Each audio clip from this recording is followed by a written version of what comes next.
po talagang tigil ng korupsyon ngayon, especially nung tinanggal nila ang PACC dahil wala na nag-check, wala na nag-iimbestiga, wala na nag-expose at nagkakaso na ginagawa namin nung panahon. Pero ito ang unang-unang tinanggal ng administrasyon na to. Kaya yan, kikita natin, naglala ang korupsyon. Issue ng katiwalian at paglabag. Ito nga mga kababayan ang ibinunyag ni Greco Behelica na dating PACC, Presidential Anti-Corruption Commission po sa panahon po ni Pangulong Duterte yan mga kababayan. Dahil nga daw dito wala nang tigil ang korupsyon sa ngayon dahil sa pagtanggal po ng PACC. Dahil alam niyo na wala na nagche-check, nag-iimbestiga, nag-i-expose at nagkakaso sa mga tiwaling opisyal na yan mga kababayan. So panoorin po natin itong buong video. Sa batas, ito ngayon ang lumulutang sa pagpapatuloy ng oral argument sa Korte Suprema kaugnay ng kontrobersyal na paglilipat ng pondo ng PhilHealth.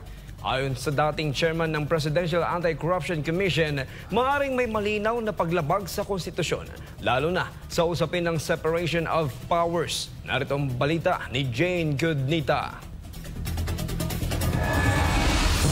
Ayon sa dating chairman ng Presidential Anti-Corruption Commission o PACC na si Greco Behelica, malinaw na may paglabag sa batas. Bukod sa umunoy iligal na paglilipat ng pondo, hindi rin anya malinaw ang naging papel ng iba't ibang ahensya ng gobyerno, lalo na ang Kongreso. Sa ilalim ng konstitusyon, may malinaw na dibisyon ng kapangyarihan. Ang Kongreso ang may mandato sa pag-aproba ng pondo, habang nasa ehekutibo naman ang implementasyon nito. Ngunit kung ito'y nilalabag, nagiging mas madali para sa mga nasa kapangyarihan na manipulahin ang pondo ng bayan, katulad ng nangyari sa pork barrel system, kung saan parehong nasangkot sa katiwalian ang mga mambabatas at ang ehekutibo.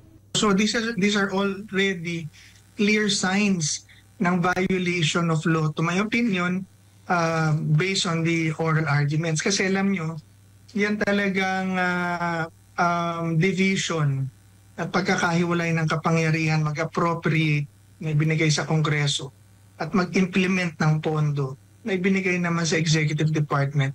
Hindi po talaga dapat bina-violate yan dahil yan ay isang prinsipyo na nakatatag at itinatag sa ating Constitution, yung separation of powers. Sa issue ng So paano po yung mga nag-violate ng do sa batas po yung pagta-transfer ng pondo ng PhilHealth po sa sa National Treasury po. So dapat pala talaga yan managot sila, di ba ho? So hindi lang ho basta-basta na may babalik yan yung pondo. Dapat ho managot ho dyan yung nag-transfer, nag-utos na mag-transfer ng pondo po, di ba ho? PhilHealth, posibleng may iba pang ahensya ng gobyerno na dumaranas ng parehong problema sa maling paggamit at iligal na paglilipat ng pondo. Sabi pa niya, lalo pang lumala ang korupsyon matapos buwagin ng Marcos Jr. Administration ang PACC na dating pangunahing ahensya sa pagbusisi ng katiwalian sa gobyerno. Wala na po talagang tigil ng korupsyon ngayon, especially nung tinanggal nila ang PACC dahil wala na nag-check, wala na nag-iimbestiga, wala na nag-expose at nagkakaso na ginagawa namin nung panahon. Pero ito ang unang-unang tinanggal ng administrasyon na to. Kaya yan, kikita natin, naglala ang korupsyon. Kaya naman po pala mga kababayan na tinanggal itong PACC dahil nga para hindi ho sila mahalata at makita yung mga pinaggagawa nilang transaksyon, di ba? At wala ho magkakaso sa kanila.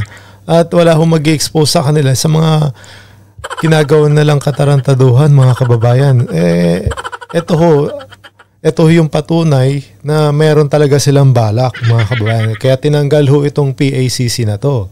Yan po sinabi po yan ni dating PACC Commissioner po. Yan po alam nyo na kung anong ibig sabihin yan, di ba ho? Naniniwala ang isang abogado na isang solusyon ang ginawang hakbang ng Korte Suprema sa nangyayaring problema sa politika sa bansa. Ang buong detalye ng balita mula kay Prince Tripoli. I am happy and optimistic. Parang yung hopeful na itong mga problema sa ating bansa medyo masolusyonan ito, there is a parang silver lining. Mayroon pang medyo pag-asa na we have to fight.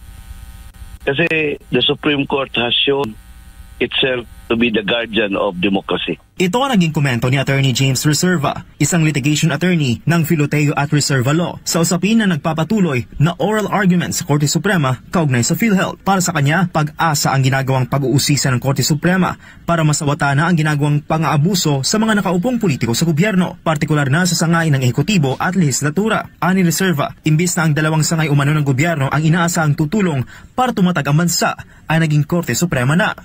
Maka-achieve ng equilibrium when the Supreme Court will try to mediate or mediate itong mga issues concerning acts of co-equal branches of government.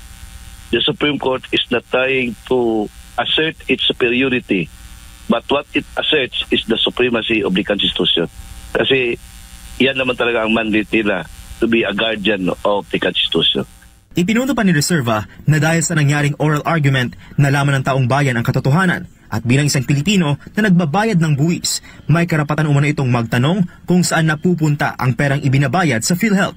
At least, at our own very eyes, nakita natin talaga how they abused itong pondo ng PhilHealth na supposed to be para ito i-improve yung delivery of healthcare services under the Universal Healthcare Law at saka under tax law. Dapat ito itong pundo na ito i-reserve ito para sa pangangailangan ng mga kababayan natin sa health sector. Iniit naman ito na dapat gamitin ang naturang mga pondo para mapalawak pa ang mga benepisyo ng PhilHealth, mapabuti ang mga serbisyo at kumuha ng karagdagang mga tauhan para matugunan ang mga pangangailangan sa healthcare ng bansa. Kung maalala, sumentro ang ikatlong oral arguments ng Korte Suprema kaugnay sa paglilipat ng pondo ng PhilHealth sa kung paano nga ba ginagamit ang pera ng ahensya para sa mga ibinibigay na benepisyo nito. Nakatakda namang isagawa ang susunod na pagdinig sa Abril 29, kasabay ng inaasahang pagpapasa ng Korte Suprema sa magiging kapalaran ng kontrobersyal na paglilipat ng pondo ng PhilHealth. So, mabuti na lang ho, nandyan yung Korte Suprema natin, mga kababayan, at ito nga, at nalaman ng mamamayan tungkol dito sa ginagawa ng mga tolongges na pagtatransfer itong fund ng PhilHealth. Tapos dito at dito po sa ginawa pong zero budget. Mantakin nyo yung mga kababayan, zero budget dun sa PhilHealth ng kailangan ng taong bayan sa mga nagkakasakit po. Dahil nga yan po ang kailangan natin paglaanan just in case po na ito nga mga kababayan natin ay kailangan talaga ang PhilHealth, di ba ho? Ginawa ho nilang zero budget. Tapos, ang ginawa pa nila talaga, panakontento ho. Kumuha pa ho sila ng 60 billion para mag-transfer ng budget, para mag-transfer sa National Treasury. Ito na po yung mga garapalang ginagawa ng mga natin, mga mambabatas, mga kababayan. Itong pera ng taong bayan, talagang minubulsa na ho nila, mga kababayan. Isang mahalagang hakbang ang isinulong ni Senate Minority Leader Coco Pimentel para tugunan ang lumalalang issue ng pagbagsak ng mga tulay sa buong bansa. Nanawagan siya ng isang investigasyon sa Senado para managot ang mga kontraktor, opisyal ng gobyerno at iba pang mga responsable.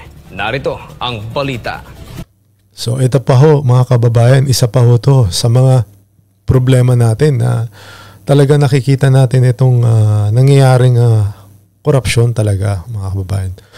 Mantakin mo, ang daming mga tulay nga nagsisibagsakan dahil nga din sa pagbibuild niyan. Siyempre ho, tinipid ho yan. Hindi ho babagsak yan, yung mga tulay na yan, kung hindi ho tinipid yung mga materialis. Di ba ho? Mga kababayan, halatang halata mo naman mga kababayan. Dapat kung may ka naman talaga, may pondo ka naman, at ano sa ano mo, syempre gumawa ka na ng ng magandang tulay, 'di ba hoy, at matibay at mapapakinabangan habang matagal, 50 years, mga 100 years. Hindi yung talagang tinipid tapos ayun. Kasi nangyayari talaga diyan yung tinitipid yung mga materials para lang makakupit ho sila. Yan. Nais ni Senate Minority Leader Aquilino Coco Pimentel III na imbestigahan sa Senado ang mga paulit-ulit na insidente ng pagbagsak ng mga tulay sa Pilipinas na nagdulot ng panganib sa publiko. Sa Senate Resolution number 1319 na isinumite ni Pimentel, ay pinaimbestigahan niya ang isyong ito na nagsasabing ang patuloy na pagguho ng mga tulay ay nagdudulot ng matinding pinsala, pati na rin ng pagkamatay, pagkasugat at malaking pagkalugi sa ekonomiya. Binanggit din ni Pimentel ang mga milyong pisong ginugol sa mga proyekto ng infrastruktura na nauurong lamang. Ang kanyang panawagan ay kasunod ng kamakailang pagbagsak ng Kabagan Santa Maria Bridge sa Isabela na itinayo lamang ilang linggo bago ito gumuho. Kagaya ho niya, mga kababayan, ang ho niyan, yan ang ginastos ho dyan, at ang budget ho dyan ay billion ho. Tapos babagsak lang na ganyan. Di ba ho, mga kababayan? Di ba, halatang-halata naman ho talaga ang korupsyon sa ating bansa. 700 at 70 metrong tulay na nagkakahalaga ng mahigit 1.2 bilyong piso ay bumagsak noong Pebrero 27 ngayong taon nang magtangkang dumaan ang isang overloaded dump truck.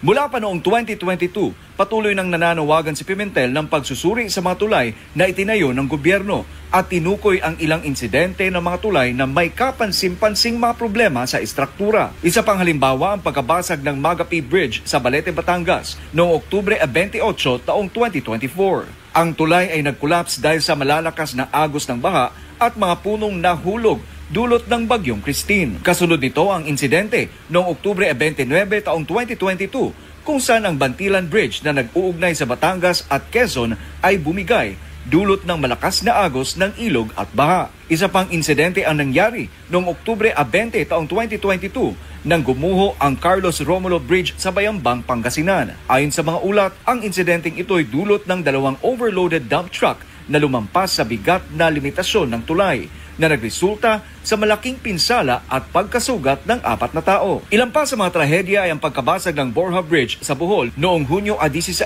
taong 2022, sanhi na isang dump truck na lumampas sa timbang, at ang Luay Clarin Bridge sa Bohol na gumuho noong Abril 27 taong 2022 na nagresulta sa 4 na patay at 18 sugatan. Ang mga insidenteng ito'y ilan lamang sa mga patuloy na problema sa kaligtasan ng infrastruktura sa bansa. Tinapos ni Pimentel ang kanyang panawagan ng investigasyon sa pagsasabing dahil sa mga nasabing insidente ay kailangan repasuhin ang compliance ng national at local government units at maging ang engineering standards ng mga kontraktor. Mga kababayan, kailangan pa ba natin i-memorize yan? Na walang bahid ng korupsyon ng ating bansa? Dahil nakikita nyo naman po yung mga nangyayari sa atin, di ba ho? Ayan ho, example na lang ho yan, mga bumabagsak ng mga tulay natin. Di ba ho? So, ano masasabi nyo dito, mga kababayan? Bahala na kayo mag-comment, mga kababayan. Mag-subscribe lang ho kayo para sa ating news update. Maraming salamat po. Mag-ingat po kayo lahat. God bless.